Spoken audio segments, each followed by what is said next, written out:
Recovery, mental and physical, can take a long time. How are we prepping COVID survivors for the long run? Working diligently to make sure all my COVID ICU patients at least stand. If you just read the Twitter accounts of people who are making it home and saying how hard of a time they're having just getting upstairs, you can tell that people are going to need rehab. Here at the University of Maryland Rehabilitation and Orthopedic Institute, we've opened up the COVID Recovery Rehabilitation Unit. They're off the ICU, they're medically stable, but not ready to go home. They're deconditioned, they're a little debilitated, they might have some wounds or some trachs. The good news for all of these patients is once they've gotten to us is that they've tested negative for coronavirus. They're recoverers.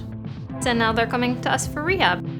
Which includes physical therapy, occupational therapy, speech therapy, all the other health care disciplines. Now, because of the prolonged intubations, they're seeing a lot of vocal fold damage, and they're using me to help rehabilitate that alongside ear, nose, and throat doctors. We are getting our psychiatry consultants involved. Our speech and language therapists are working with them on cognitive impairment, working on memory, working on problem solving, working on just activities of daily living. I had a lovely patient the other day who she really wanted to see if she could cook cupcakes, so then she knew her son's birthday's coming up, so I was able to help her kind of build up that confidence and that endurance to be back in the kitchen. We certainly individualize our program based on the patient's needs.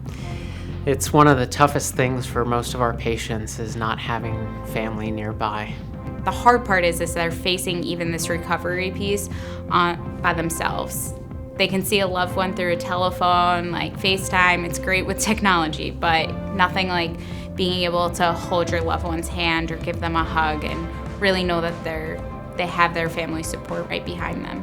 You walking into a room and all of a sudden you look out the window and you see a dog and family and everybody's waving, you know, so it's like, whoa, and then they tell you, you know, they start running off to who the families are. There's a lot of highs and lows, but hopefully we're coming to like